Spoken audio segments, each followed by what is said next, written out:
Lately, I've been feeling something I didn't expect. Something I thought only happened when you outgrew a hobby. I'll sit down, boot up a brand new AAA game, something people have been hyping up for months, and about an hour in, I feel, well, nothing. Not anger, not disappointment, just emptiness. Recently, I tried the new Battlefield 6, and it triggered that feeling for me. It's technically amazing, it's visually stunning, exactly what the industry calls next gen, but instead of feeling excited, I just felt tired, and I realized something. It's not the game's fault.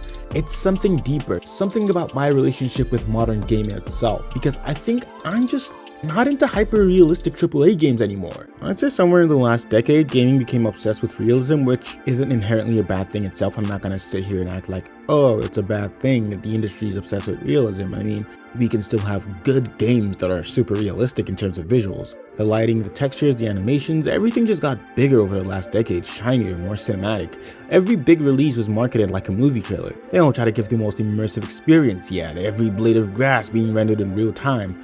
You know, these Unreal Engine 5 games, and yeah, it's impressive. When you first see those visuals, you can't help but think, wow, games have come a long way. I remember playing Horizon Forbidden West for the first time and just being blown away.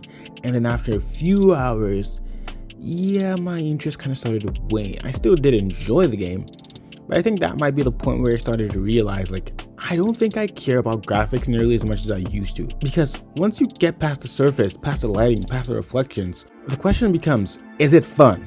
And more often than not, the answer, at least for me, has started to feel like no. I think I've hit what I call beauty fatigue. We've got to this point where everything looks amazing, but that's also the problem. When every game looks incredible, none of them feel incredible. It's almost like going to an art gallery where every painting is hyper detailed and lifelike. And after a while, your brain just stops processing it. You stop appreciating the beauty because there's nothing left to surprise you. Every PlayStation release looks like a Hollywood film now. Every Unreal Engine 5 demo looks like a slightly different version of the same city, with the same lighting and the same post-processing filters. And don't get me wrong, I don't want games to look worse. But I do think somewhere along the way we lost our sense of style, at least for a lot of AAA games now, because there's a big difference between graphics and art direction. Graphics are about fidelity, how close to reality something looks. Art direction is about feeling, how the visuals tell a story, how they draw you in. And lately, I see more of the first and less of the second.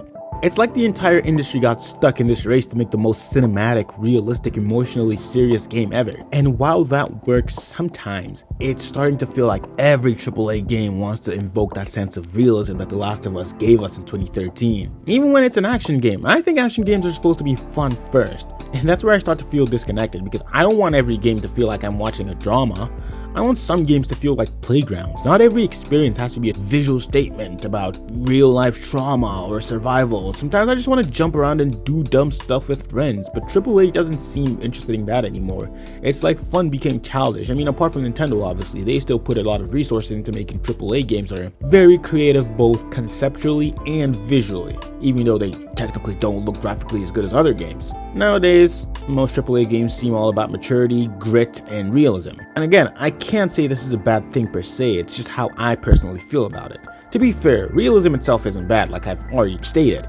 When used purposefully, it can be powerful. Take Red Dead Redemption 2, it's one of the most realistic games ever made, but it uses that realism to say something. It's about the weight of time, the death of freedom, the fading of a world. That's realism as storytelling. But then there's just games that chase realism for realism's sake. Every NPC needs a full routine, every puddle needs ray tracing, every weapon needs a detailed reload animation. And none of that means anything if the heart isn't there, if I don't actually care about why these details are in the game. Because realism doesn't automatically equal immersion, not at all. Emotion does, creativity does. I can be more immersed in Undertale, a 2D pixel game, than a lifelike open world game like Watch Dogs Legion, because one makes me feel something real and the other just looks real.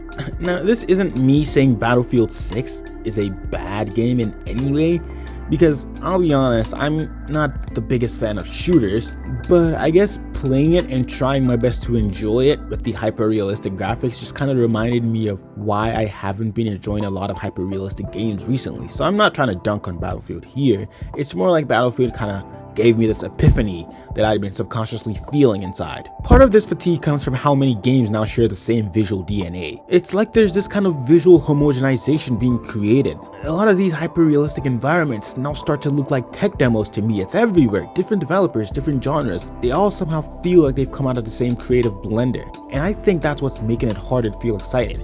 When every trailer feels like deja vu, like I've seen this game before in a slightly different form, it's tough to feel that spark, especially now that games are $70. There's a difference between progress and repetition disguised as progress. Then you look at a game like Tears of the Kingdom, and it's all of a sudden everything feels alive again. It's not realistic, the characters are cartoony, the physics are a bit exaggerated, but yet it's one of the most alive games I've ever played, because it's not about photorealism, it's about possibility. Every rock, every contraption, every weird combination of materials invites creativity. You don't just play the game, you experiment with it, and that's what modern day realism often misses. It's so busy trying to replicate real life that it often forgets this. I guess when I first started feeling like this a couple of years ago, a part of me kind of felt a bit sad that I wasn't enjoying all games as much as I used to, but now I just embrace it. It's like I don't have to play every single new release that comes out. I don't have to play the latest Ghost of Yotei or her latest Battlefield 6 or the latest Souls-like looking games. I can just play games I know I'm actually going to enjoy and still have fun with gaming. And maybe that's why Nintendo, with their newly renewed anti-consumerism and greed, kind of hurt me, because they know how to make a lot of the kind of games that, in my opinion, scream creativity. Yet they're making it less accessible for us, so I guess it is what it is. But yeah, that's just how I felt, and I just thought I'd make a little video about that. So if you want to support me and let the video reach more people, leave a like and subscribe for more gaming content. Thank you and have a great day.